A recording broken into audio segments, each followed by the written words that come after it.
où on ne peut pas ne pas communiquer. Et dans ces différents pans de la communication s'est dressé au fil des âges un pan en particulier, le journalisme. Le droit à l'information aujourd'hui est protégé par les plus grandes instances internationales qui protègent le droit de la liberté d'expression. Mais alors, que penser de ces médias qui sont devenus des portes de propagande et d'expansion des nouvelles idéologies des différents pays. En Afrique en particulier, et on l'a remarqué au Mali pour être plus précis, les médias comme France 24 et RFI ont été interdits d'accès, si ce n'est suspendus définitivement.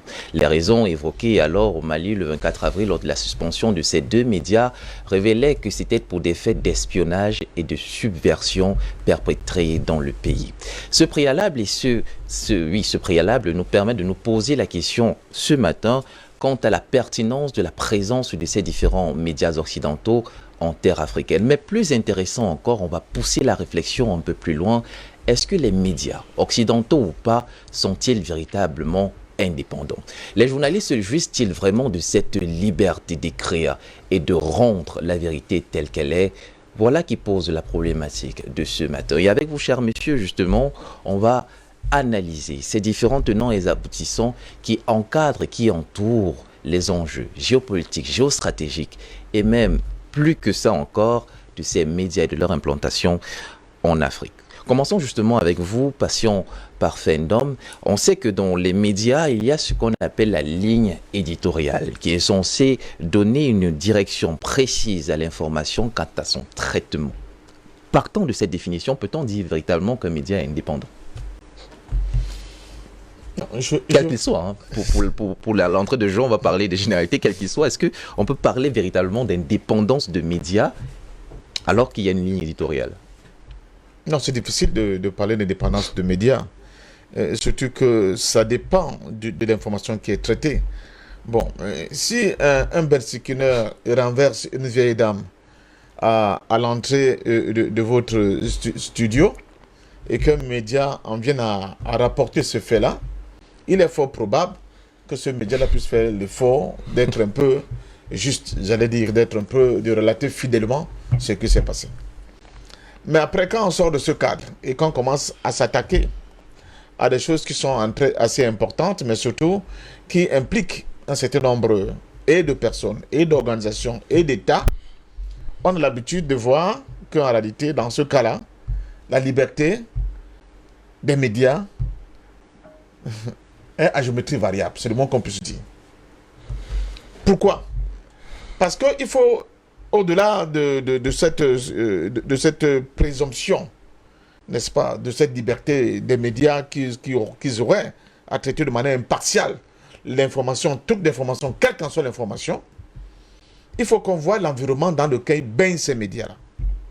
Les conditions de travail de ces journalistes. Mais surtout, essayer de voir qui détient ces médias et quelles sont les valeurs qu'ils défendent, quels sont les intérêts qu'il défend au sein de la société, quelles sont, n'est-ce pas, les idéologies qu'il a tendance à assumer sur le plan international. Et en fonction de ça, on va voir que la liberté de ces médias, c'est entre guillemets qu'on peut dire. Peut être remise en question. Mais effectivement, elle peut être remise en question. Et n'oublions pas que les médias aussi ont, non pas seulement, comment on dit ça, ne sont pas seulement là pour éduquer, pour informer, n'est-ce pas, et pour être ce qu'on appelle les historiens du présent. Les médias ont aussi d'autres fonctions. Ils accompagnent un certain nombre de groupes. Ça peut être des groupes humains, ça peut être des groupes sociologiques, ça peut être des États, ça peut être des organisations, dans la réalisation d'un certain nombre de programmes et de projets qu'ils ont autour d'eux, ou bien qu'ils peuvent projeter hors d'eux. Et à partir de ce moment-là, l'indépendance des journalistes et des médias ne peut qu'être à géométrie variable. Et ce qui est dangereux dans cette affaire-là, c'est de donner la possibilité à certains médias des pays tiers qui sont souvent en conflit, comme on le voit dans le cas de Mali, avec certains États qui veulent défendre un certain nombre de priorités, et donner la possibilité à ces médias de pouvoir couvrir l'ensemble des territoires des pays tiers ou bien des espaces des régions tiers en partant du sacro-saint principe de la liberté d'informer, comme si cette liberté d'informer serait forcément neutre. Je dis non. Elle n'est pas forcément neutre. Parce que les autres, c'est à partir de leur posture, à la fois politique, à la fois culturelle, à la fois sociétale, à la fois idéologique, qui véhiculent un certain type d'information. Je vais prendre 2 exemples qui peuvent paraître banals. Un jeune joueur jouant dans le championnat, parce que bon, tous nos joueurs sont accros, nos jeunesse au football, dans le championnat anglais, parmi regarde une vidéo de son frère affûté dans les réseaux sociaux où il avait eu la main dure sur son chat. Kurt Zouma. Kurt Zouma. Mais je crois qu'il y a même des gens qui demandent qu'on le laisse en justice et que la direction soit la case prison. Vous comprenez? Uniquement pour ça. Alors pour eux, on dit c'est un animal domestique, on ne doit pas le brutaliser, on ne doit pas. Mais quand vous allez en commando ou à Nobel et vous posez cette question-là, les gars disent que mais ces gens-là sont fous, quoi. Mais ils sont des malades. Nous, on mange les chats. Parce que Par nous, exemple. quand on a trop faim, on va au marché central avec nos caisses, on met là parce qu'il y a des chats errants qui sont là. Les chats rentrent là-dedans, pour nous c'est de la viande, on prépare le truc, on mange. Ils appellent même ça le lion, ou bien la panthère. Ils ne peuvent pas comprendre que quelqu'un a son chat, il lui donne un petit coup de pied, et pour cela vous voulez le tuer. Et les autres, donc, dans leurs médias, ils disent que oui, ce sont les droits de l'homme, le respect des animaux, machin. Mais c'est quoi cette affaire? Passons sur Kurt Zouma. Le deuxième qui est le plus actuel, c'est Gana Gueye. Dont je pense que j'ai fait un coup de gueule ici hier. Alors, le Paris Saint-Germain, parce que peut-être les Qataris ont décidé que le mondial qui arrive, là, vos histoires de défilés de LGBT, ils ne veulent pas voir ça chez eux, parce que ça va à l'encontre, n'est-ce pas, de la culture musulmane et islamique que leur pays défend. Qu'est-ce qu'on fait au Paris Saint-Germain, qui est dirigé par des Qataris, n'est-ce pas, dont l'actuel président est un Qatari, mais que en fait la gestion du Paris Saint-Germain a été rachetée par les Qataris. On demande que dans le cadre de la promotion de la lutte contre l'homophobie, ce sont les valeurs, le Paris Saint-Germain va porter un maillot aux couleurs des LGBT. Arc-en-ciel. Arc-en-ciel. Alors Gana Gueye dit, cette affaire-là, moi je ne suis pas dedans. Si Messi veut qu'il porte ce maillot, moi je ne le porterai pas, parce qu'il va à l'encontre de mes valeurs. Je ne peux pas faire la promotion des valeurs qui ne sont pas les miennes. Coup d'état, coup de clan, ça veut dire que tollé général. Alors que même le Paris Saint-Germain hésite, ou bien n'a pas encore demandé à son joueur de s'expliquer, c'est maintenant des commissions multiples et variées, aidées en cela par les journalistes de cet État, qui risquent qu'il faut que Gana Gueye s'explique. À défaut, il faut le sanctionner. Vous voyez? Alors que pour nous, c'est tout à fait normal. Moi, quelqu'un me fait une proposition pareille, c'est un coup de tête qui va recevoir en plein sur le visage. Ah oui, mais pour eux, c'est tout à fait normal. Donc, vous voyez donc qu'en fonction de nos valeurs, en fonction de notre culture, en fonction d'un certain nombre de projets hégémoniques vis-à-vis des autres, les médias peuvent être orientés dans ce sens. Et on l'a très bien vu avec la crise ukrainienne. Si vous écoutez les médias occidentaux aujourd'hui, vous avez l'impression que dans bientôt la Russie sera défaite. Mais il n'y a que l'affaire là de la reddition de leur champion qui était au fond d'un trou là-bas, au sous-sol, qui est en train de leur rabattre un peu le caquet. Mais même jusque-là, il continue de... Quand vous écoutez Zelensky, il dit que c'est une opération qui s'est faite avec les officiers de forces de l'ordre ukrainiennes. Vous avez vu un officier de forces de l'ordre ukrainiennes là. Et les médias occidentaux reprennent ça. À bouche que veux-tu, ils reprennent, ils nous bassinent les oreilles avec nos matins, midi, soir. Au point où si vous n'êtes pas vigilant, vous pouvez vous retrouver avec votre enfant, vous dites que mais c'est quoi ça? Pourquoi Poutine est méchant comme ça? Les Russes sont des gens violents et bon, on ne va pas dans le fond de la question elle-même. Mais seulement sur la présentation de faits. La présentation de faits, on voit des gens qui sont en pleine reddition, qui sont en train de dire qu'ils ne peuvent plus faire la guerre et ils se livrent à l'ennemi. Et on vous explique que non, c'est plutôt le pays qui a décidé de le faire sortir là, comme si après ils vont rentrer du côté ukrainien. On voit que tous les gars là, d'Azovstal là, mais tous ces gars du groupe Azov, ils vont faire face à la justice russe. Mais ils sont incapables de dire cette vérité à leur peuple. Plus grave encore, vous avez un pays comme l'Inde qui a décidé que bon, il y a la sécheresse là, il y a les températures qui ont frôlé les 50 degrés là, cette fois-ci. Ma production de blé là, avec les problèmes qui se posent au niveau international, je peux me permettre de la vendre comme je fais d'habitude pour essayer d'assurer l'autosuffisance alimentaire au niveau de mon pays. Tout le général. L'Inde n'a pas le droit de faire ça. Qui a dit qu'à l'Inde de le faire? Il faut absolument qu'il vende son blé. Et vous voyez des experts sur le plateau pour vous expliquer que l'Inde est obligée de vendre son blé. Obligée de vendre son blé. Les îles Salomon signent un accord avec la Chine pour donner la possibilité à la Chine d'avoir une base militaire chez eux. Tous les généraux, les États-Unis disent que jamais la vie, ce n'est pas possible. Le Mali demande à la France de partir. La France dit qu'elle n'est pas partie, que c'est illégitime, c'est illégal. Ça va à l'encontre des lois internationales. Quelle loi internationale? Quelle loi internationale? Donc, je vous dis sincèrement qu'il faut faire attention. Dans nos écoles, et là, c'est là où je me rends maintenant au niveau de la formation. Dans nos écoles multiples de journalisme, d'ingénieurs, des hommes de droit, des gars qui vont faire droit après, il y a des principes qui ont été enseignés à nos enfants, et j'ai oublié les économistes, mais qui sont complètement en déphasage avec la réalité.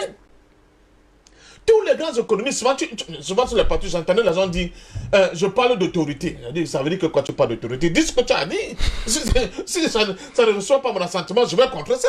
Je parle d'autorité. Le marché s'autorégule. Hein? Tout le monde le sait, tous les grands économistes doivent savoir sur ce plateau que le marché s'autorégule. J'ai dit, ah bon? Quand il y a la crise des subprimes, on a entendu que le marché s'autorégule. Le marché n'a pas pu s'autoréguler. C'est l'État qui est venu au secours des entités privées pour les sauver complètement de naufrage. Tout le monde l'a vu. Et en faisant comment? En faisant tourner la planche à bien de manière violente et hantée. Où était donc l'autorégulation des marchés à ce moment-là? Donc arrêtez d'enseigner des bobards à nos enfants. La même chose, quand on va parler maintenant de cette affaire, notre coup de gueule, les gens ont l'habitude de dire, nul n'est censé ignorer la loi. C'est ça, non? C'est ça. Quelque chose comme ça. Mais ça veut dire que quoi? Vous voyez des décrets, vous voyez des lois. Pour qu'elles soient appliquées, qui demandent des décrets d'application en ne plus en finir. C'est une forêt de décrets, de machins qui s'entrevauchent. Au point où le petit gars là, tu lui dis que voici ce que dit la loi, et il te cite la loi, tu lui dis que non, mais tu n'as pas compris. Le décret d'application dit que mais non, ce n'est pas. Quelle est cette histoire-là? Soyez un peu plus concret. Et ces gens-là qui décident, ils doivent savoir que chaque fois qu'il va prendre une décision, il faut qu'il fasse au moins au niveau du Parlement, même comme il est, au moins c'est un débat, pour que les parlementaires au moins soient au parfum de ces histoires-là. Donc je suis gêné, souvent quand je suis face à des gens qui, certes, ont fait des spécialités dans le domaine bien précis, mais qui ont l'impression que ça va de soi. Nous sommes dans un monde où tout le monde respecte les règles. Nous sommes dans un monde où si Reporters sans frontières a dit que Rim est un mauvais journaliste, ça veut dire que forcément Rim est un mauvais journaliste. Ou bien si Reporters sans frontières dit que Rim est un bon journaliste, donc forcément c'est un bon journaliste. J'ai vu encore des images dernièrement là. Je fouille mon téléphone. Je vois une grande dame, avocat des droits, qui s'est pavanée quelque part à Paris avec ma soeur qui est dans la défense des droits de l'homme. Oui, à des histoires des homosexuels. Ouvertement. Elle a reçu un prix. Ils savent pertinemment que cette affaire-là est punie pénalement par le droit camerounais. Mais ils le font. Mais si tu ouvres ta gueule, on va dire que non, il y a la liberté d'expression, il y a le droit qui a dit que la liberté d'informer, etc., etc. Donc, je sors par là dans un premier jeu pour dire que rien n'est neutre, surtout pas l'information. Rien n'est neutre, surtout pas l'information. Et on a vu que la liberté d'expression, qu'on vante dans toutes les écoles de journalisme du monde, peut être remis en question, et on a vu avec Donald Trump. Où on a vu quelqu'un comme ce monsieur qui a cette plateforme qu'on appelle Facebook, M. Zuckerberg, décider de manière unilatérale de supprimer tous les comptes de Trump. Twitter a suivi. C'est ça la liberté d'expression? C'est ça qu'on apprend aux gens? On a vu des journalistes venir sur le sol africain dire des contre-vérités par rapport à ce qui se passait sur le terrain. Mais comme vous avez la couverture d'un grand média, et c'est là où j'interroge la pertinence de certaines décisions de notre État. Comment vous pouvez accepter qu'il n'y ait pas de compensation, j'allais dire des espèces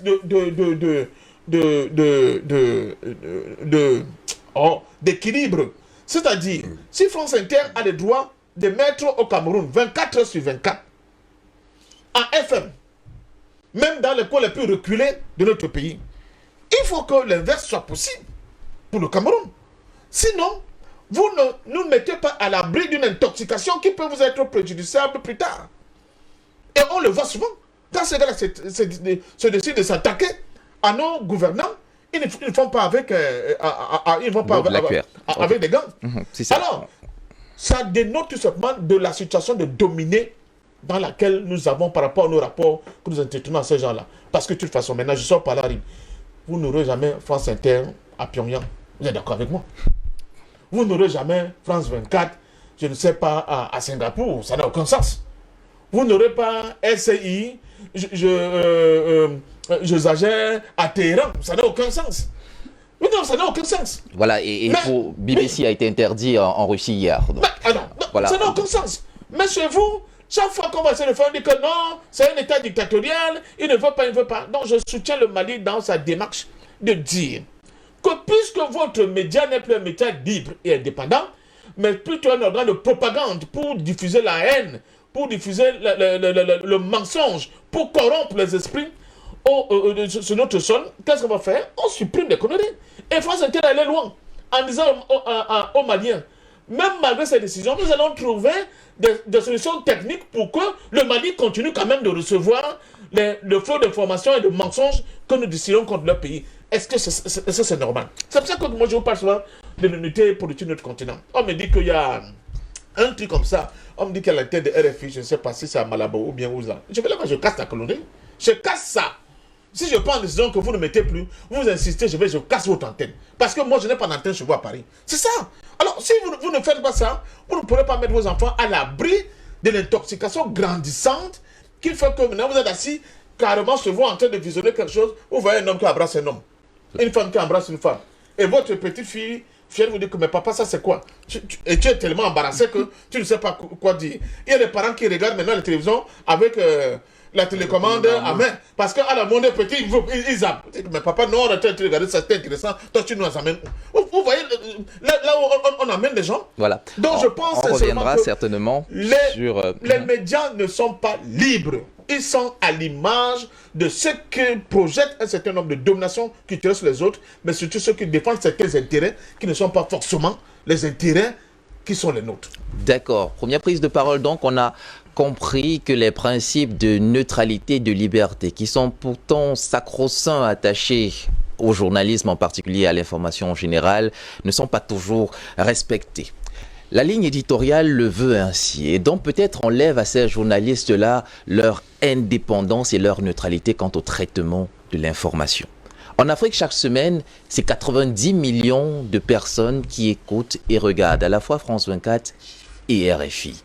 Alors la question, Christelle Fanga, est-ce la faute à RFI et à France 24 d'être aussi médiatisés en Afrique, ou alors est-ce la faute justement des gouvernements et des médias africains de n'avoir pas su trouver un à-propos, un répondant efficace pour offrir à sa population quelque chose de consommable? Mais écoutez, tout dépend de... Et je rappelle que vous êtes journaliste, et là c'est en termes de... C'est le journaliste qui parle. Faire mieux les propos de Parfait. Vous savez, tout dépend de l'éducation. Nous nous exprimons en langue française. Et ce n'est que normal que l'information que nous écoutons le mieux, le plus, soit en langue française. C'est-à-dire RFI, France 24. Alors, si nos gouvernants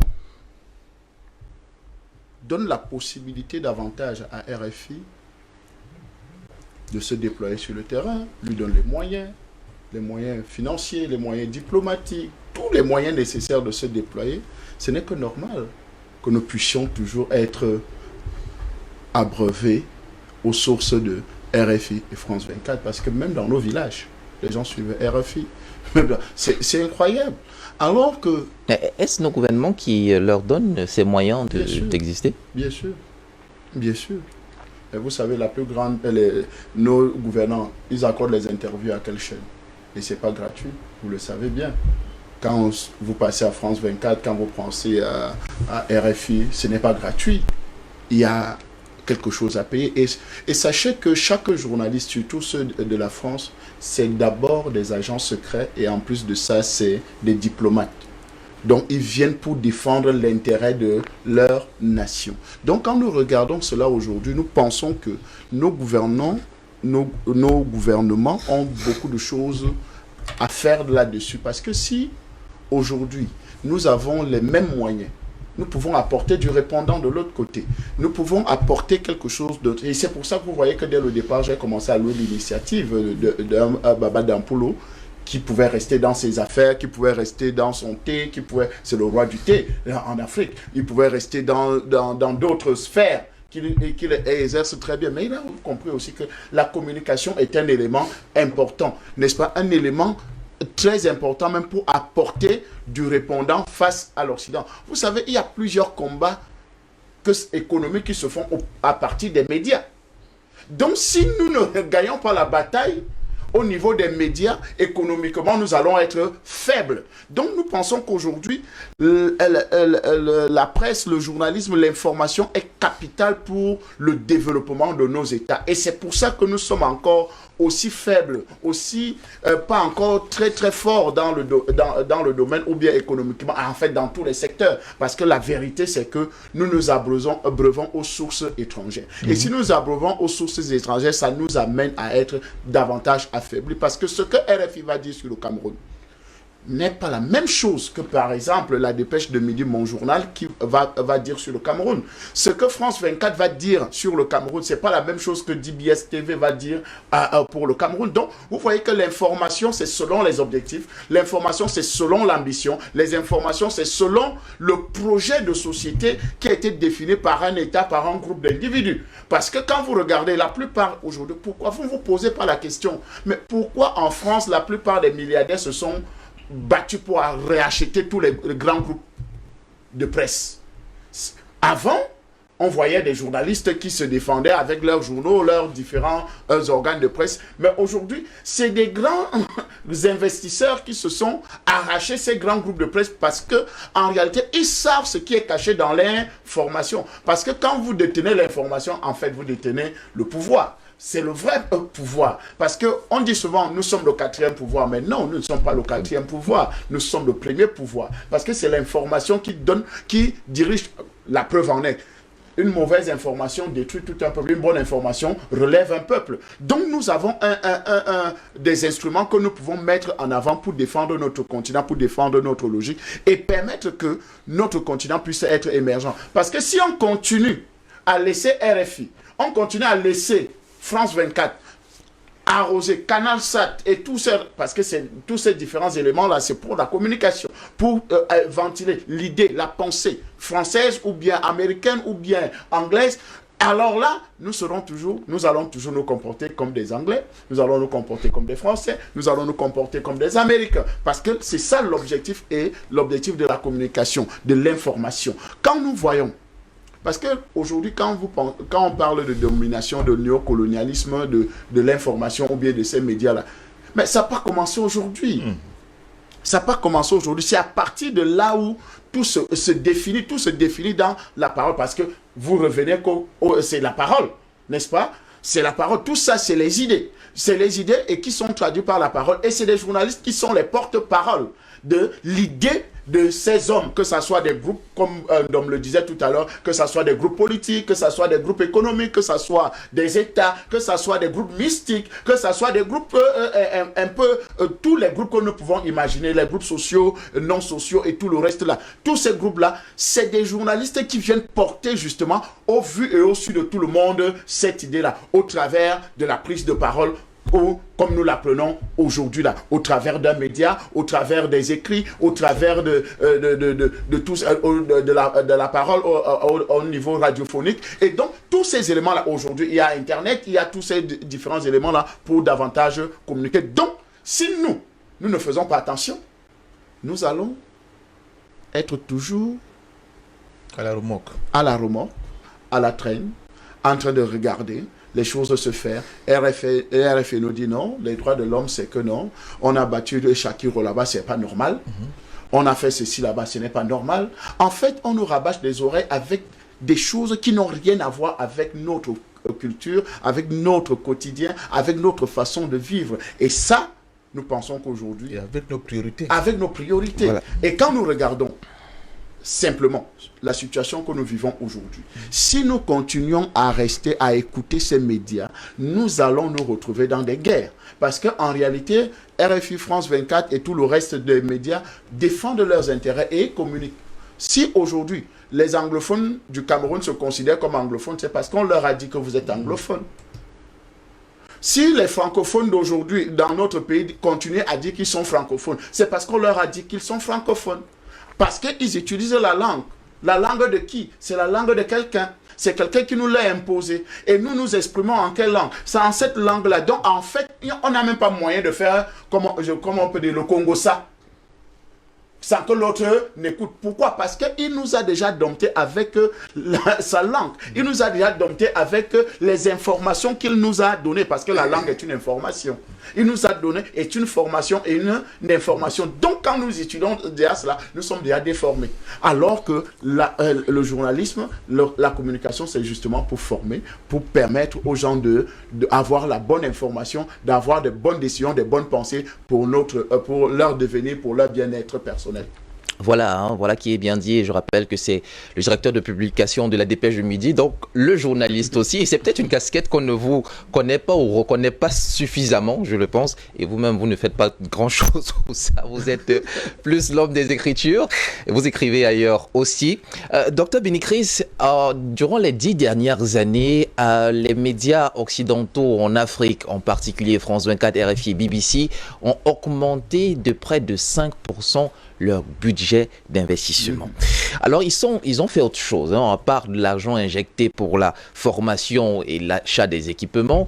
Ils ont investi ou attaqué de nouveaux chantiers, de nouvelles populations, en introduisant des journalistes arabes ou alors en introduisant des séquences d'information en arabe et en foufoulde. Alors, la grande question qui se pose aujourd'hui avec ces médias occidentaux en Afrique, qui sont plus écoutés ici d'ailleurs que chez eux-mêmes, est-ce la faute, et là c'est une question que j'ai posée à Christelle, est-ce la faute à ces médias si les Africains s'en tichent aussi profondément de cela, ou est-ce la faute justement de nos médias à nous qui ne sont pas assez compétitifs? Merci beaucoup Rim pour cette question. Elle est fondamentale, très pertinente, et d'autant plus que vous l'adressez à un journaliste à la base. Ah, aussi. Ouais, ça fait 22 ans depuis que j'ai animé ma toute première émission télévisée à l'antenne à Kinshasa. Donc je suis à la base un journaliste.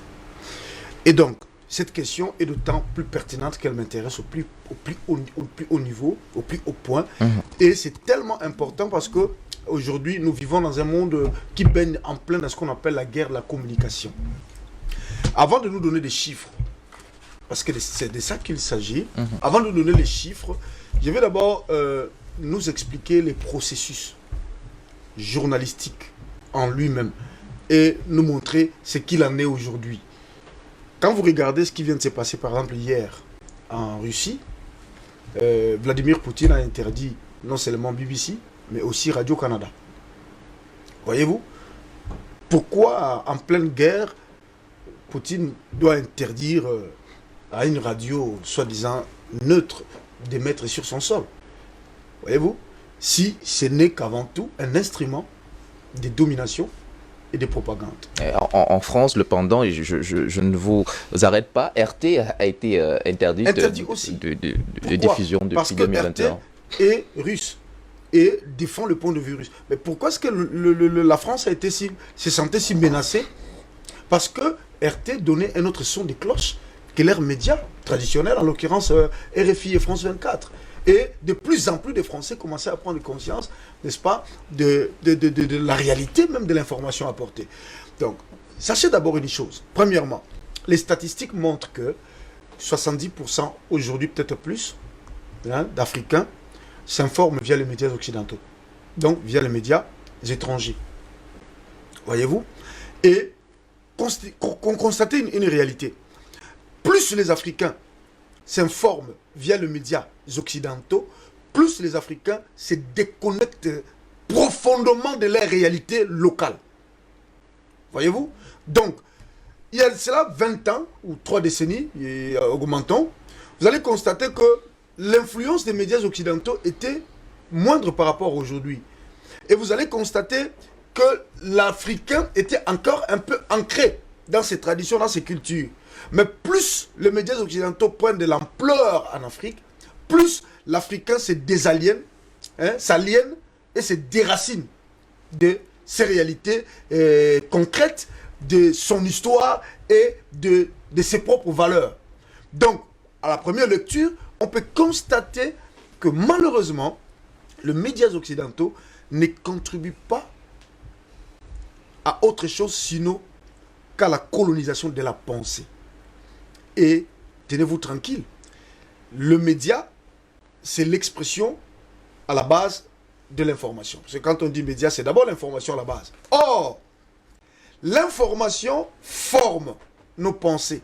Parce que comme je disais encore avant-hier, l'information est à la fois la ligne de départ des hommes dans la course de la vie. C'est-à-dire sans l'information, on ne peut rien. Bien sûr. Mais l'information, c'est aussi un ensemble de nouvelles qui influencent nos pensées et nos actions. Et c'est là où le média devient des instruments de manipulation de la pensée. L'Occident le sait très bien, pertinemment bien, et la manipule ou le manipule tellement bien qu'ils n'ont pas besoin de concurrence. Et je vais vous donner les statistiques. La parole est l'émanation de la pensée. D'ailleurs, Descartes l'a dit. Je pense, donc je suis. Je suis.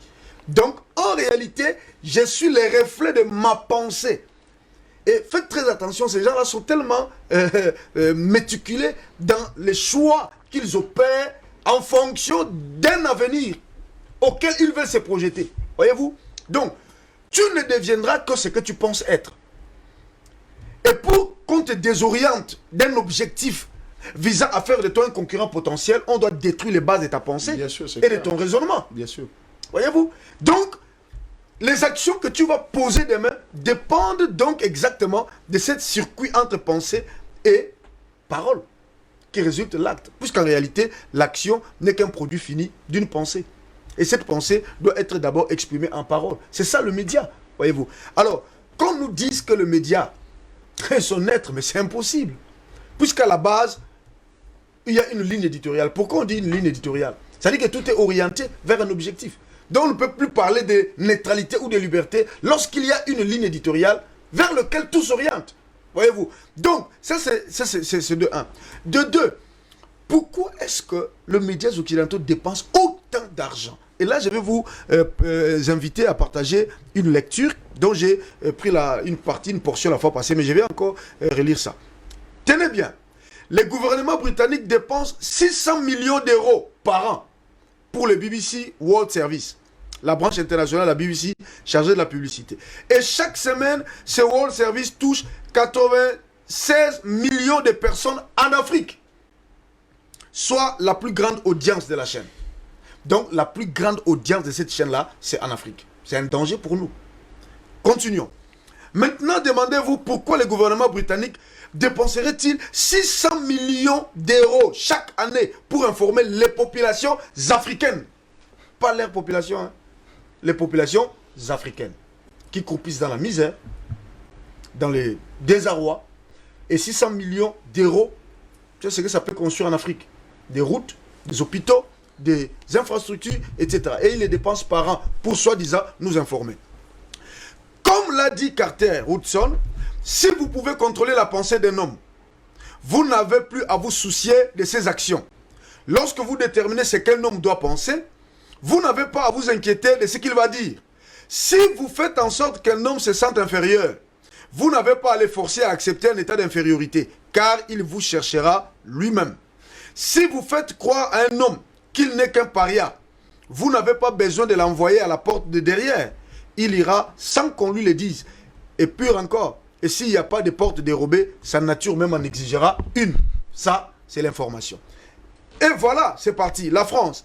Chaque année, la France dépense 273 millions d'euros sur 3 supports publicitaires internationaux, 140 millions d'euros pour Radio France Internationale, RFI, que moi j'appelle RFA, Radio France Afrique, qui touche 40 millions de personnes par semaine, principalement en Afrique.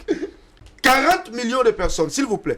80 millions d'euros pour France 24, l'aspirante CNN française, qui touche 45 millions de personnes par semaine, principalement en Afrique.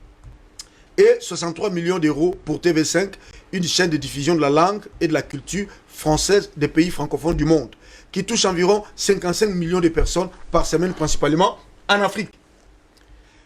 Encore une fois, demandez-vous pourquoi le gouvernement français dépenserait 273 millions d'euros chaque année pour informer le peuple africain, pas pour informer leur peuple. Mais donc, ils nous aiment tellement bien qu'ils dépensent tout leur argent pour nous informer. Pour quel but? La réponse est simple. Il y a une guerre dans votre esprit. Comme George Orwell l'a dit, les moyens les plus efficaces de détruire les gens et de nier et de détruire leur propre compréhension de leur histoire. Et ces moyens déguisés pour informer et amuser le peuple africain n'ont qu'un seul agenda: corrompre notre compréhension de nous-mêmes, de notre réalité du monde, en implantant dans l'esprit de nos jeunes des idées et des concepts qui nous amènent finalement à croire en ce qui se passera en période de crise politique ou économique. Donc, ce sont des instruments de domination, de manipulation et non d'information. Je vais chuter par là.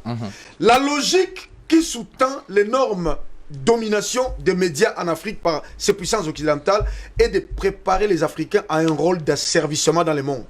C'est un processus de déshumanisation, comme l'a dit Steve Biko il y a quelque temps. L'arme la plus puissante dans les mains de l'oppresseur est l'esprit de l'opprimé. Or, mon ami, pourquoi est-ce que nos États ne financent-ils pas nos médias locaux pour nous informer? Voyez-vous, dans la bataille pour l'information, voilà ce que Poutine a compris.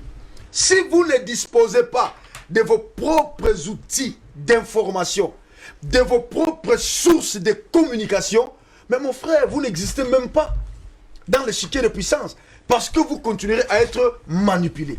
Or, la pensée derrière, la pensée, un peuple informé est un peuple formé. Un peuple mal informé est un peuple déformé. Si vous voulez qu'on déforme votre jeunesse, on la déforme avec quoi? L'information. Chaque jour, on vous montre comment est-ce que Jacques peut devenir Jacqueline. Ça, ce n'est pas pour nous informer. Ça, c'est pour nous déraciner, c'est pour nous détruire. Lorsqu'on dit de vos chefs d'État qu'ils sont des petits-enfants, qu'ils sont impuissants, mais les citoyens lambda, qu'est-ce qu'il aura comme compréhension que nos chefs d'État ne foutent rien? Même les moindres efforts qu'ils peuvent faire seront passés outre. Et pourquoi donc ils ne touchent pas ces présidents qui sont les bénis oui-oui de leur dictat? On les protège. Ils sont les garants des droits de l'homme. Ils sont les garants des libertés. Mais il suffit qu'un chef d'État se démarque, qui ne veut pas répondre à leur dictat et qui prend des dispositions rigoureuses pour l'émancipation de son peuple, il devient un homme à battre. Alors, un dictateur. Un dictateur. Voilà, on a compris privation des droits de liberté. Alors, les différentes rhétoriques. Quel est donc le rôle de ces médias occidentaux en Afrique? Moi, je pense comme parfait d'homme. Et voilà pourquoi je me lance à la course présidentielle pour l'année prochaine. Ah, d'accord. La première décision que je prends, et je ne vais pas être François Hollande, Béni Christ, président de la République, première décision, tous les médias occidentaux, vous fermez la porte. Toutes les ambassades occidentales, vous repartez, on va renégocier les termes de notre coopération et de nos échanges. Merci, docteur Béni Christ Prince. Ce plateau s'ouvrira à vous pour présenter votre projet de société à votre population. On vous l'assure, hein, ça fait une belle déclaration. Je pense que ça rentre dans l'histoire. Je me sens bien privilégié d'avoir été le premier sur un plateau de télévision à qui vous avez dit que vous voulez être président. Alors, messieurs, je vais passer la parole à Seda Omer, mais avant, en quelques secondes, j'ai une petite question qui va peut-être vous taquiner. Quand vous voulez vous informer au Cameroun, nous sommes au Cameroun, à Douala en particulier, Christelle Fanga, vous regardez quelle chaîne en premier? Ben, quand je veux m'informer, je regarde la CRTV. CRTV, docteur Béni Christ. Au Cameroun, quand vous voulez vous informer, vous regardez quelle chaîne? Au Cameroun, quand je vais m'informer, je regarde CRTV, DBS. Merci. Je ne sais pas pourquoi Christelle Fanga est sur ce plateau. Hein. Il n'a même pas eu peur de dire qu'il regarde la CRTV. Ben, vous m'avez posé une question. Il n'est pas bon, il n'est pas fait pour la politique, ce monsieur.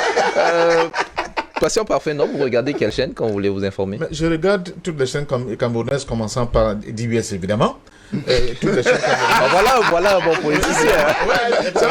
Voilà un bon politicien. Commençant par DBS évidemment.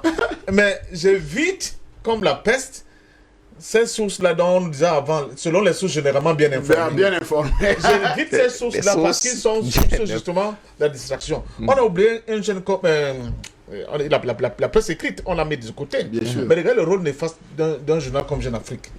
Il est devenu un journal à gage. Bien sûr. C'est un journal à gage. Donc, comment voulez-vous qu'on ne soit pas embêté? Mais ce qu'on demande quand même aux opérateurs qui font dans cet univers médiatique, c'est de nous donner quand même des programmes vraiment, comment dire ça, alléchant, Voilà. pour permettre que, à l'image de DBS, les Camerounais soient plus accros à regarder les chaînes nationales et les chaînes africaines que de continuer à regarder les chaînes extérieures. Mais ça aussi, ça demande un minimum d'investissement pour que vraiment les choses soient faites dans les... Non, il faut que les patrons de médias locaux mettent assez de moyens. On va revenir justement, messieurs. On va revenir dessus pour parler des solutions. On va revenir dessus. Si les gens sont en train de regarder les chaînes occidentales, c'est parce que souvent, les propositions en termes de programmes de nos chaînes locales, de nos journaux locaux, et c'est bien ça le hic. On va revenir sur les solutions qui permettraient de couper la source de ces différents médias occidentaux qui, on va peut-être utiliser le terme, polluer l'atmosphère en Afrique afin que les Africains s'abreuvent à leur propre source. Quand on l'a constaté, on l'a compris définitivement, ce qu'on nous propose en termes d'information, c'est la vision des autres, la vision du monde vue par les autres. Est-ce que l'Afrique n'a-t-elle pas perdu la bataille de la communication et même de l'information? Je ne voudrais pas aussi passer outre cette question. Ah oui, la question aussi. La question aussi. Mais je dirais plutôt que je crois au combat que je mène. Je suis même sur ce plan un peu plus dictateur que ces dictateurs de la communication. Ça veut dire que chez moi, toutes les autres chaînes sont cryptées, j'assume. D'accord. Et si vous allez à la maison, à l'heure actuelle, mon dernier fils là, qui a 6 ans, il est scotché à DBS parce que j'ai compris le monde dans lequel nous évoluons. Moi, je suis DBS, je crois en DBS et je pense là que tous les Africains qui nous écoutent devraient comprendre. Voilà. L'armée médiatique de l'Afrique est là. Comme il y a une armée médiatique en France, RFI France 24, comme il y a l'armée médiatique en Grande-Bretagne, BBC, comme il y a l'armée médiatique aux États-Unis, CNN, il y a aussi une armée médiatique au Cameroun, en Afrique, DBS. Et vous croyez que du Sénégal au Mali, en passant par le Bénin, si les jeunes sont scotchés tous les matins sur DBS, c'est seulement qu'ils ont compris que la communication, c'est la bataille pour la survie de demain. Voilà. Kémy Séba faisait une sortie récente, il donnait une conférence de presse. Et dans la salle, avant de commencer, il dit, s'il y a des journalistes de France 24, sortez. S'il y a des journalistes de France 24, sortez. S'il y a des journalistes de RFI, sortez. S'il y a des journalistes du journal Le Monde, sortez. S'il y a des journalistes de TV5 Monde, Afrique, sortez. Alors la grande question qui se pose peut-être à la suite de cette logique déjà entérinée par le Mali, c'est est-ce que l'avenir, justement, la bataille de la communication en Afrique se gagnera-t-elle avec le boycott des médias occidentaux uniquement? N'est-ce pas une solution un peu trop facile? En réalité, c'est bon, c'est un coup de sang. Mon petit frère Kémy Séba en a l'habitude. Mais vous savez, dans la communication, peut-être je ne vous l'apprends pas, vous êtes des professionnels, mais vous devez le savoir, il est mieux qu'on parle de vous. Même en mal. Le danger, c'est qu'on ne parle pas du tout de vous. Voilà. Il faut faire attention. Oui. Vous savez, aujourd'hui, moi, j'ai des jeunes qui regardent, pour l'instant, ils continuent de regarder. C'est la stratégie de la pyramide renversée. Et qui continuent de regarder vos médias occidentaux France 24. Et c'est eux qui décèlent les mensonges qui sont produits par ces médias. Je vous dis, dans le cadre actuel, il est mieux que quelqu'un fasse un mauvais papier sur Kémy Séba en disant qu'il a fait une conférence ou raconter des balivernes, qu'on ne dise absolument rien du tout. Parce que sinon, ça lui fait de la publicité. Mais ça crée un blackout total. Ça dit que c'est votre combat. C'est pour cela que moi, je pense que Kémy, si j'aurais été à côté de lui, je l'aurais soufflé, petit frère, laisse-la. Laisse-la, qu'elle fasse ce qu'elle a à faire. L'essentiel, c'est que nous sommes en capacité d'avoir aussi des outils qui vont maintenant faire un rendu fidèle de tout ce que toi tu as eu à dire au cours de cette conférence. C'est tout. Mais sinon, voir nos ennemis qui viennent et qui essaient de transvertir, n'est-ce pas, nos digues et nos propositions, le simple fait qu'ils fassent des papiers là-dessus, pour moi, je dis que c'est une victoire. C'est une publicité. Que de ne pas du tout faire des papiers sur nous. Donc, il faut, c'est ça que j'appelle le jeu de corps. Je parlais de jeu de corps. Il faut être capable souvent de faire des jeux de corps et ça nous permet, quand ils ont fait des mauvais papiers ou bien des mauvais rendus, de nous relancer pour les attaquer davantage en démontrant justement leur caractère perfide de filou et de fourbe. Et de continuer d'éduquer notre jeunesse pour qu'elle comprenne effectivement que que les formations ne sont pas neutres. Parce que là, ils auront sur pièce n'est-ce pas, des preuves que l'information n'est pas du tout neutre. Ils ont assisté à une conférence, le rendu est autre chose. Exactement. Et c'est comme ça que, progressivement, ils vont réussir à mieux se formater pour comprendre les enjeux de ce monde. Très bien. Justement, je vous redonne la parole. Informer vient du latin informare, qui veut dire donner la forme. Et justement, on a compris que les médias occidentaux ont donné une forme à l'information qu'ils donnent parce qu'ils ont une idéologie. Quelle est l'information que l'Afrique devrait elle aussi donner? Est-ce qu'en Afrique même, les médias ont des idéologies? On a vu des médias locaux reprendre et relayer des informations des médias occidentaux sans autre forme de technique d'information, genre passer au crible de la pensée critique, à l'analyse. Non, ils prennent juste et ils relaient. Alors, quelle idéologie l'Afrique prône elle-même? Est-ce qu'elle a même une idéologie qu'elle pourrait vendre en termes d'information? Bien, votre question m'oblige à faire un petit tour dans mes souvenances par rapport à cette maxime africano-bantou qui stipule que la maison où on ne se parle pas, c'était éteinte. Vous comprenez que cela nous permet d'établir une corrélation entre la parole, l'information et l'épanouissement de l'homme. Autrement dit, vous convenez avec moi que la communication de tout temps a été au centre des préoccupations des rapports interpersonnels. Elle est même vitale. C'est, il me semble, l'un des piliers majeurs des droits fondamentaux de l'homme, le droit à l'information. Mais toujours est-il que la nécessité de nous enquérir de ce qui se passe autour de nous est un absolu vital, c'est un impératif vital. Nous n'avons pas le don d'ubiquité. Nous ne pouvons pas être sur ce plateau et être au parfum de ce qui se passe, je ne sais pas, à quelque coin que ce soit. Il n'y a que cette capacité à nous informer, à être informés, qui nous permet de pouvoir nous poser comme être dans cet univers. Mais votre question est d'autant plus pertinente qu'elle nous oblige à sortir la dimension sociale de la communication pour comprendre que la communication n'est plus, ou n'a même jamais été, cette simple volonté d'éduquer, d'encadrer. Mais c'est simplement cette volonté de contrôler la pensée des hommes. Vous savez, le politique, en quelque sorte, prévoit les hommes qu'il va diriger, permet de les classer en catégories. Les hommes timorés, les hommes passifs, des hommes actifs. Et en connaissance de cause, il faudrait donc produire une information qui doit avoir des objectifs précis. C'est justement pour cette raison que d'entrée de jeu, j'ai parlé de cette armée médiatique. L'armée n'est pas simplement celle qui a trait aux pistolets, aux bombes et autres, mais je dis encore que la communication est devenue l'une des plus grandes armées du monde. Et chacun des pays qui a cette volonté de contrôler les hommes, de former un type de citoyen, a son armée. C'est pour ça que la France, à France 24 et RFI, touchez à France 24, à RFI, vous avez touché le cœur de l'Élysée.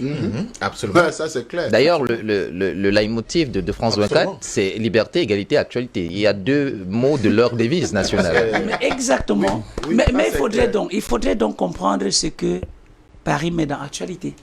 Ce n'est pas l'actualité qui a trait à l'information, mais c'est l'actualité qui a trait à cette propagande de diffusion de la pensée de Paris. française, C'est ça, de par le monde. Voilà. Et cette volonté de pouvoir contrôler la pensée des autres fait de telle sorte que le monde de la communication a cessé d'être le monde de l'éducation, a cessé d'être le monde de la formation. Il est devenu un monde de manipulation. Nous sommes là face à une question d'actualité qui n'est pas de moindre.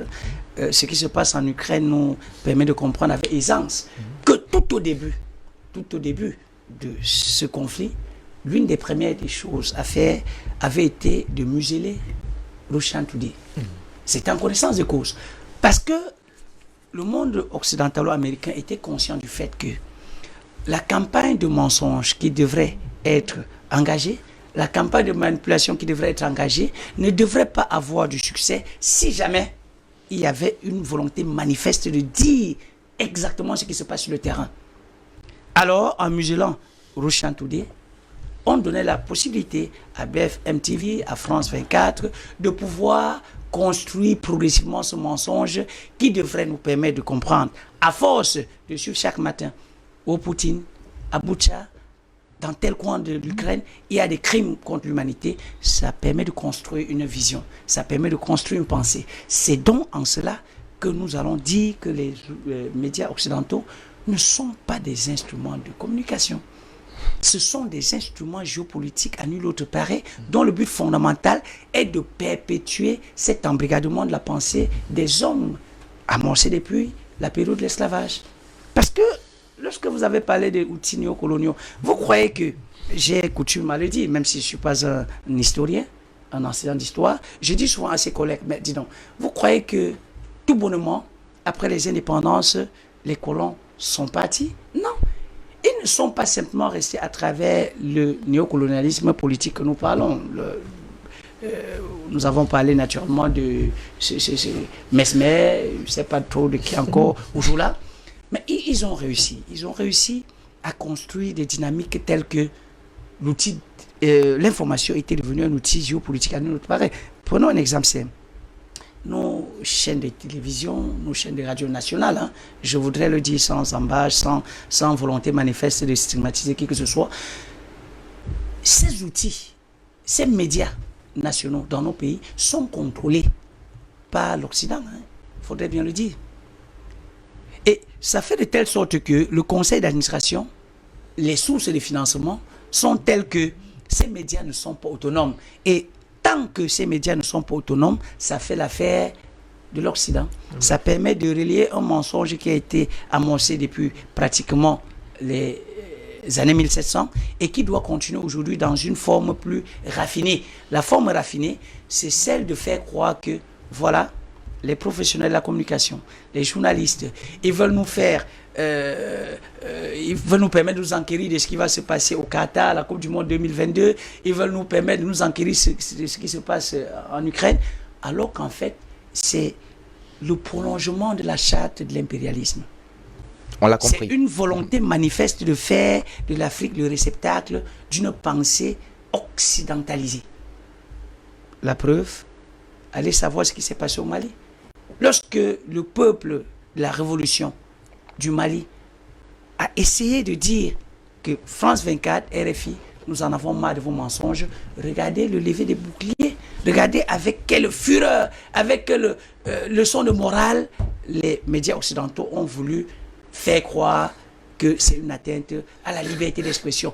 Or, la pire des formes d'atteinte à la liberté d'expression, c'est de vouloir faire comprendre à l'autre ce qu'il n'est pas, ce qu'il ne pense pas, mais c'est de lui faire avaler ce que les autres ont pensé. Comme Dr Benny Chris l'a dit, l'information se contrôle la pensée et la pensée, on le sait, contrôle l'action. 240 millions de francs CFA ont été mis à la disposition des organes de presse au Cameroun en 2020 pour ce qu'on appelait l'aide à la presse. Alors forcément, les patrons de médias, dont le directeur de publication sur ce plateau, je ne sais pas s'il a eu sa quote-part de ce gâteau-là, mais en tout cas, ils se plaignent de la modicité de cette somme.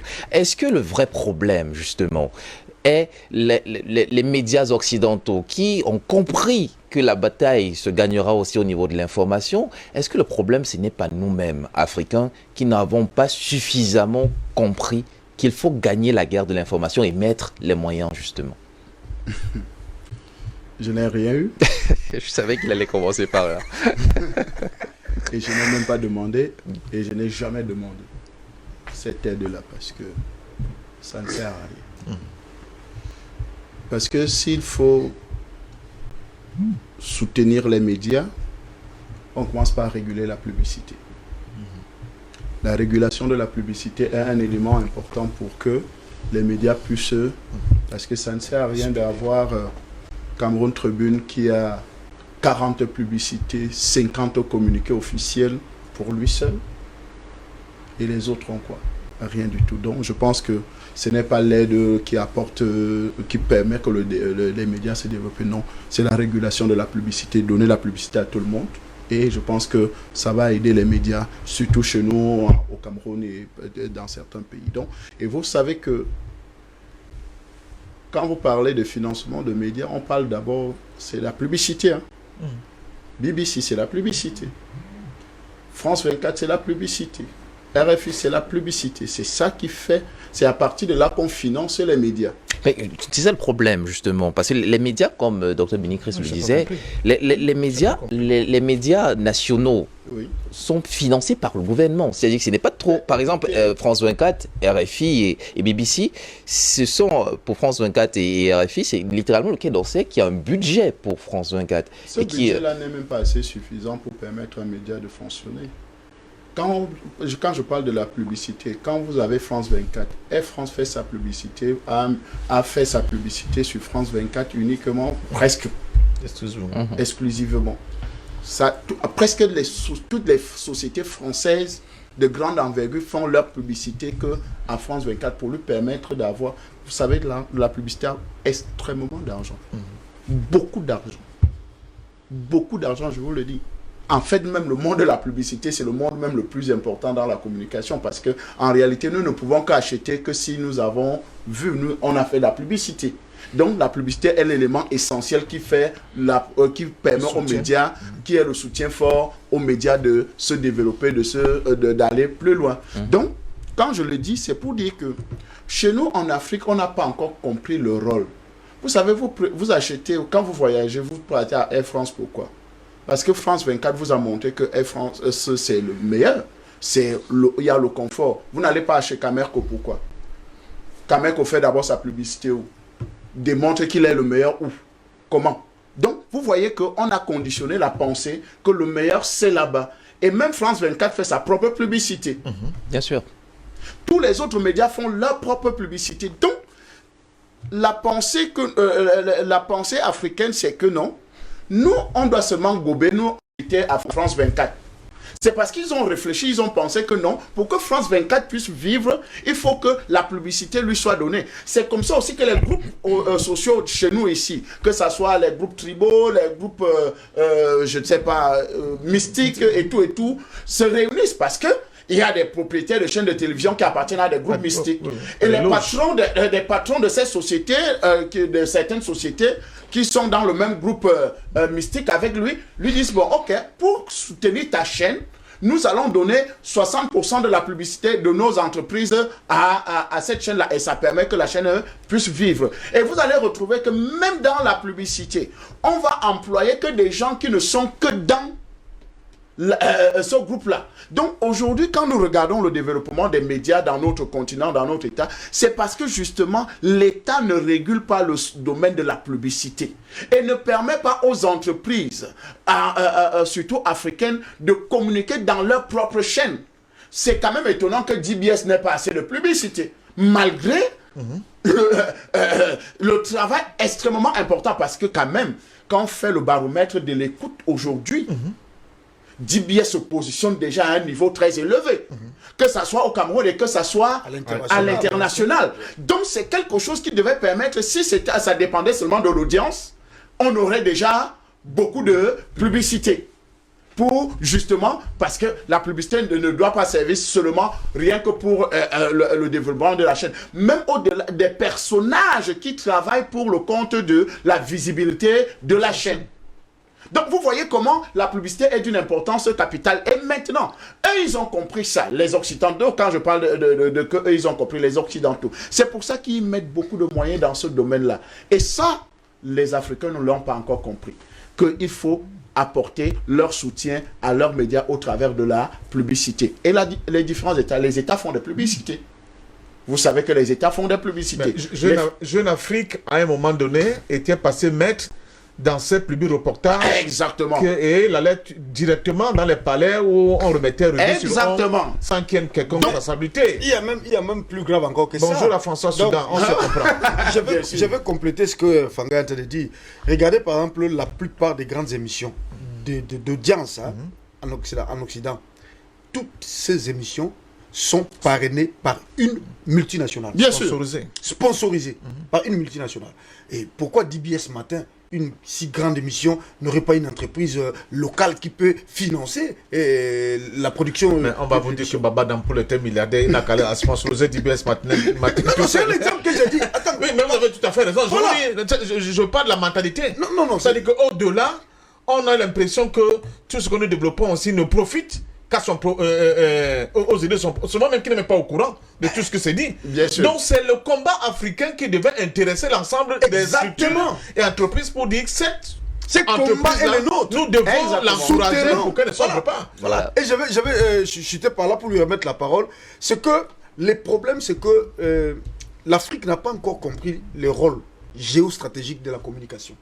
Voilà pourquoi nous sommes encore en retard. Or, quand vous regardez par exemple, hein, je ne vais pas entrer dans faire les secrets de polichinelle, ce n'est pas les secrets de polichinelle, les journalistes moyens en Afrique gagnent combien? Ils gagnent combien? Regardez un journaliste occidental d'une chaîne comme RFI, il gagne combien par mois? Voyez-vous? Déjà, hein, le plan salarial ne permet pas aux journalistes de travailler. Voyez-vous? Pour aller couvrir une information, pour aller faire une recherche, n'est-ce pas, sur le terrain. Pour produire une émission, ça demande des moyens. À la fois financiers, techniques. Pour que tu aies ces panels, il faut que les gens se déplacent, quittent chez eux, payent les transports, fassent des recherches à la matière que vous avez évoquée pour produire ce que vous avez à produire. Donc ça demande des moyens. Mais imagine-toi donc qu'il y ait des structures, des entreprises qui soutiennent la production de ces émissions. Mais la qualité augmente automatiquement. Oui. Voyez-vous, non seulement ces entreprises-là ont une grande visibilité, mais ça permet aussi aux journalistes et panels que vous êtes d'accroître vos capacités de recherche et de production. Donc, plus l'émission grandit qualitativement, plus l'audience s'accroît, plus ça contribue à beaucoup d'énergie d'entrer en action et de survivre. Et on est moins enclin à suivre le diktat imposé par les autres parce que dorénavant, on est indépendant. Ou du moins, on suit notre propre idéologie. Oui. Vous finissez, vous chutez. J'étais en train de chuter en disant une chose qui est simple. Quand nous regardons le combat aujourd'hui, le premier débat a eu lieu au Jardin d'Éden. Le premier débat a eu au Jardin... La guerre de la pensée. La guerre de la pensée. Vous comprenez un peu. Quand Dieu a fini de créer le monde, il a mis Adam et Ève et il a dit, voici l'arbre du fruit, l'arbre de la connaissance du bien et du mal. Et l'homme était dans ce jardin, un autre esprit est venu, lui a dit, mais est-ce que c'est vrai même ce que Dieu a dit là?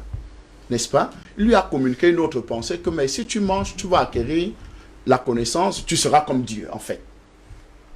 Et la personne, l'interlocuteur, n'est-ce pas, entre le diable et Ève, elle a vu que le fruit était bon. En fait, l'objectif de la communication, de voir que ça est bon. Ceci, c'est meilleur.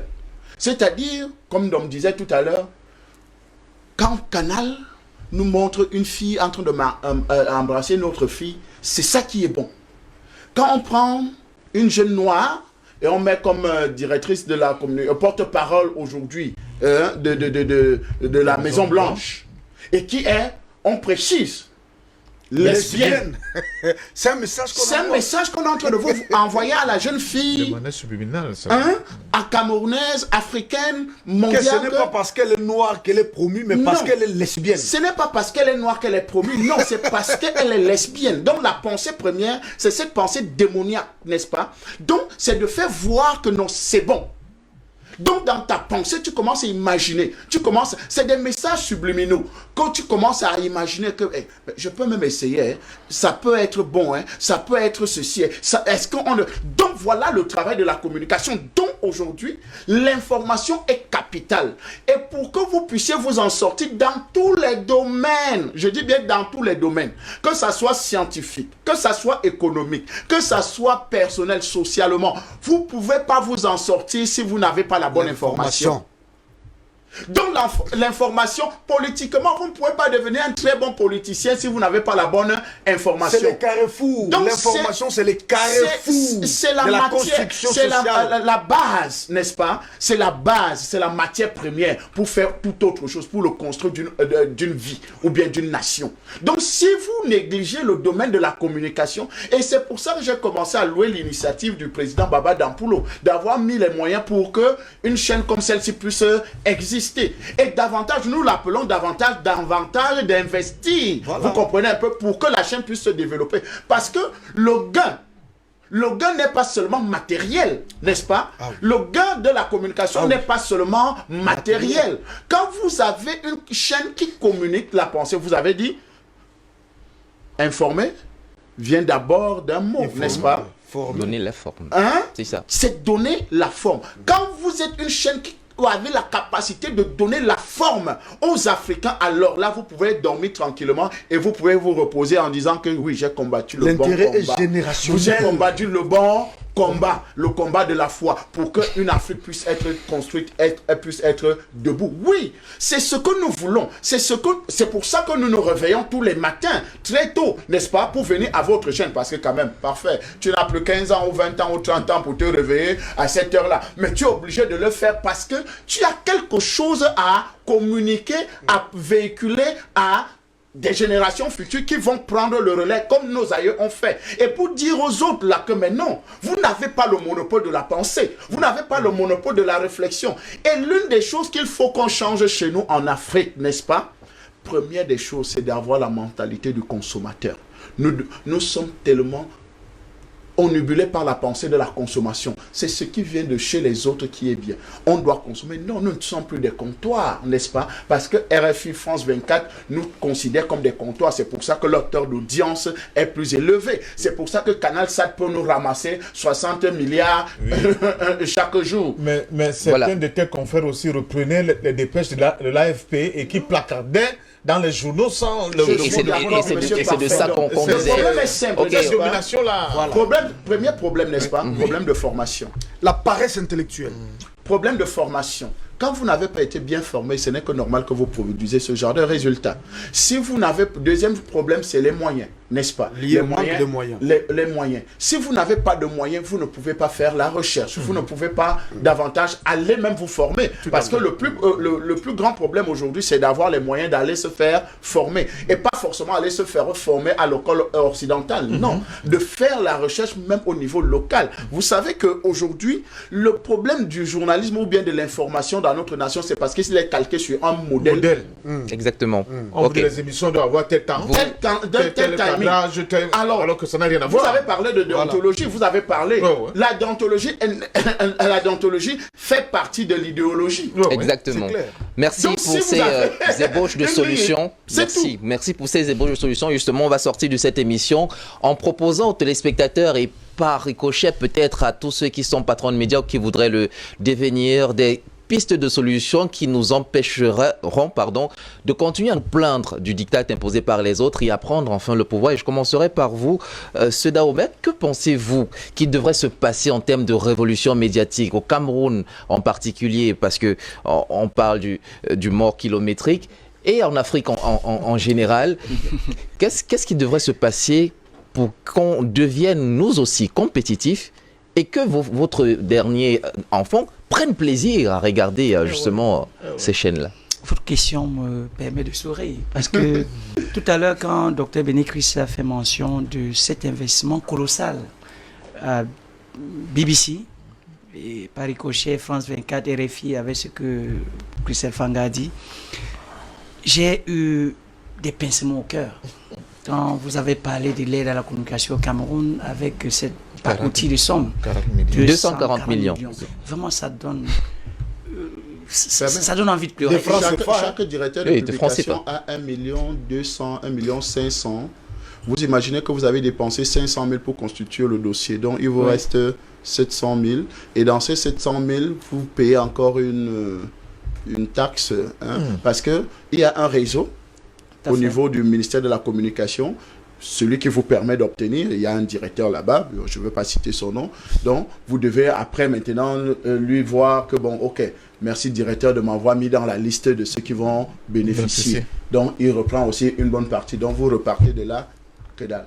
Connaissant votre chasteté et votre intégrité, on comprend pourquoi vous n'avez jamais voulu prendre cette aide, fameuse aide à la presse. Allez, on va accélérer. Merci Christelle. Je voudrais dire ici que tout à l'heure, quand j'ai parlé, peut-être je ne me suis pas fait comprendre suffisamment.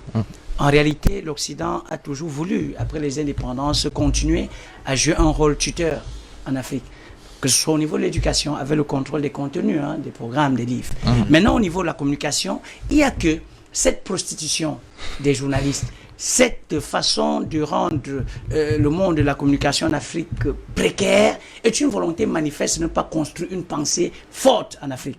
C'est pour cette raison que, à travers ces pistes de solutions, l'une des solutions meilleures, c'est de comprendre que la communication n'est pas une blague. Ce n'est pas un monde de l'amusement. Ce n'est pas un espace où il faudrait venir à longueur de journée présenter des programmes d'amusement. Non. Écoutez-moi bien. À BFM TV, à France 24, mais vous entendez parler aujourd'hui Poutine génocidaire, Poutine boucher. Mais attendez, est-ce qu'il est évident de parler d'un dirigeant occidental avec un vocabulaire aussi péjoratif? Que non.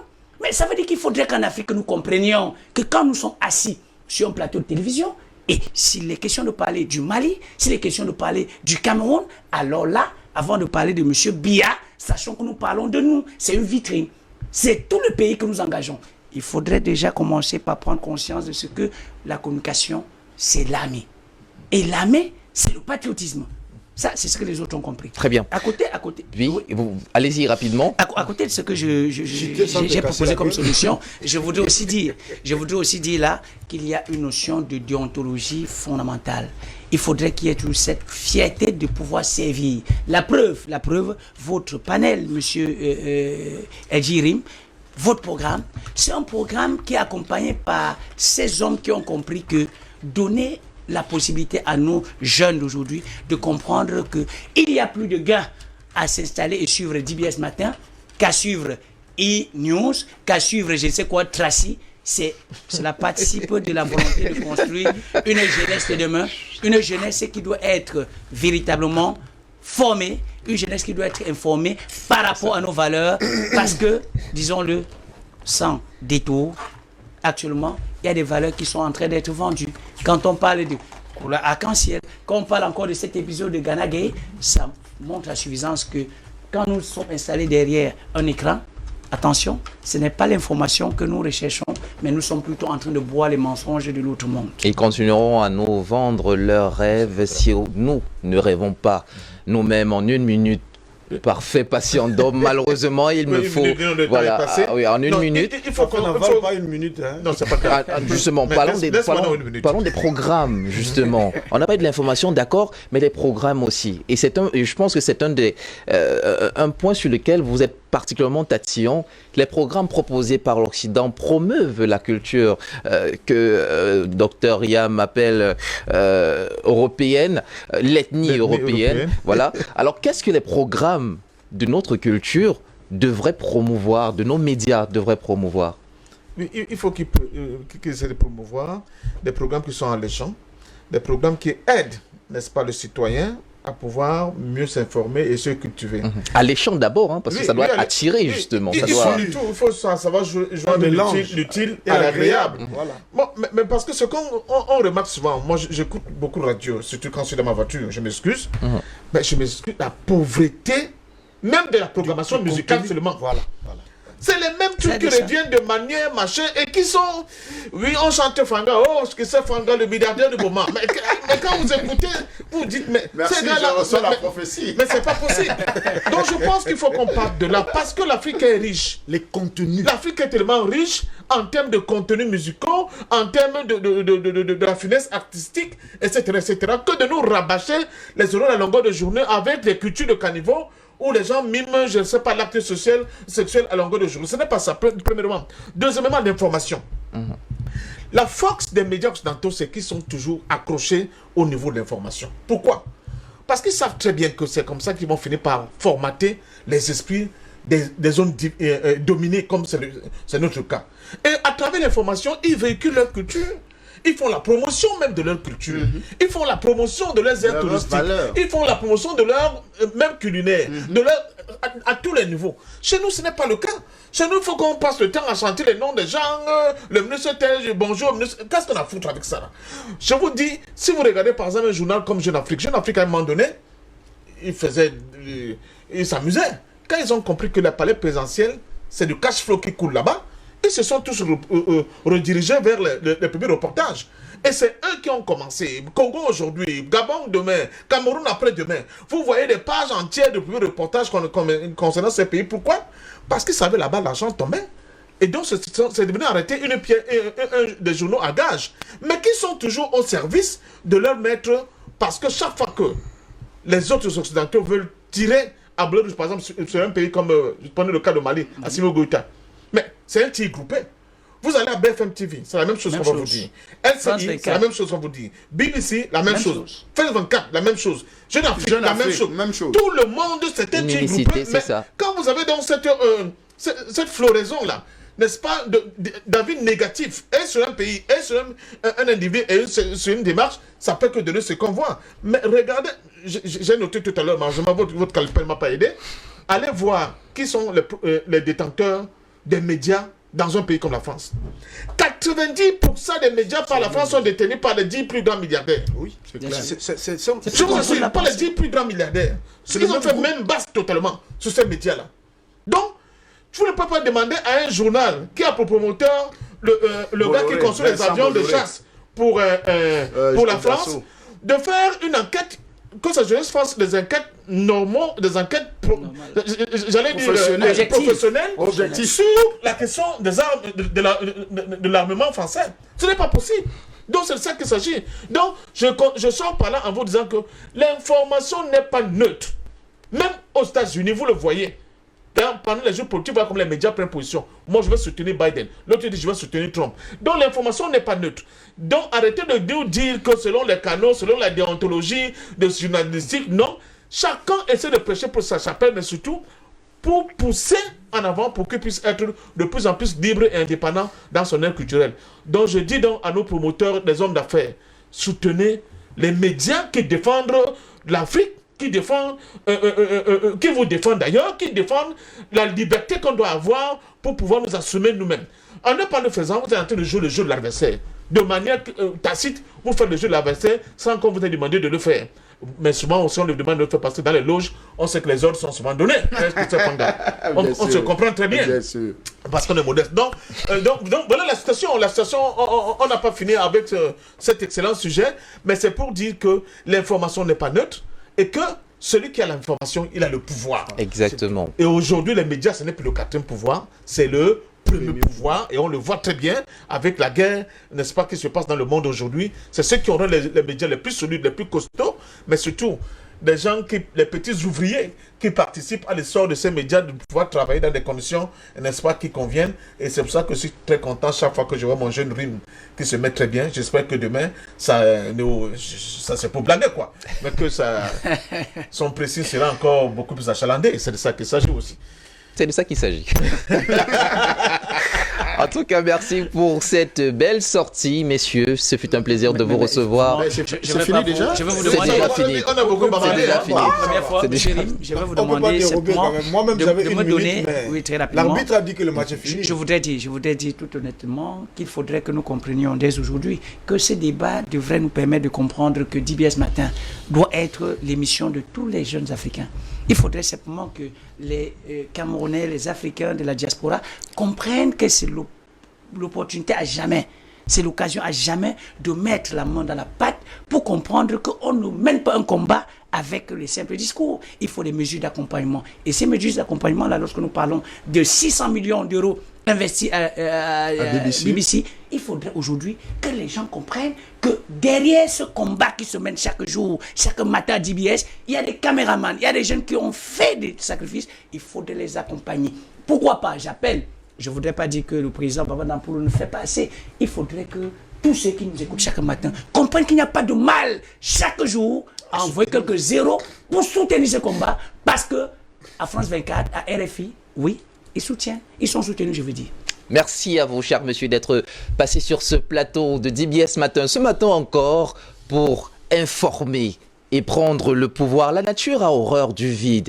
Et tant qu'on continuera à fermer les yeux, les autres rêveront à notre place et réaliseront des choses à notre place. Le sujet de ce matin nous rassemble un peu plus. Et DBS Télévision est ravi de faire partie de ces promoteurs de la culture africaine, de la pensée africaine, de l'idéologie africaine, celle-là même qui pourra tirer tous ceux qui dorment encore de leur assoupissement et de parvenir enfin à une Afrique libérée, prospère et riche, car elle l'est véritablement. La dépêche de midi était sur ce plateau ce matin. On espère que vous continuerez à être indépendant dans votre information. N'eût été, même si vous n'avez pas d'appui à la presse, mais que les bénédictions vous seront accordées. Christelle Fanga, merci d'être passé. C'est moi qui vous remercie. Docteur Béni Chris, merci encore d'avoir été des nôtres ce matin. Pour la pertinence de votre prestation. Ah, merci. Passion parfaite d'homme. Le projet politique, on l'attend et on vous accompagnera certainement parce que c'est pour la libération de l'Afrique aussi. Merci d'être passé. Vous méritez mes félicitations. Merci. Il y a quelque chose qui m'est venu directement en pensée. Le président de la République de France avait dit que nous sommes stipendiés, donc nous sommes financés par la Russie. Donc je voudrais prier la Russie ce matin que vraiment, au lieu de nous accuser pour rien, sans rien, on n'a rien vraiment donnez-nous l'argent. Soda Omer, merci d'être passé. Merci à toute l'équipe de production de DBS ce matin. Et un bonjour en particulier au directeur général qui ne cesse de faire des pieds et des mains, accompagné naturellement par le président du conseil d'administration, Baba Dampulo, pour que cette émission continue à suivre et que cette chaîne continue à aller de l'avant. Le bleu et le blanc quittent la scène, mais nous vous attendons encore dans nos différentes tranches d'informations.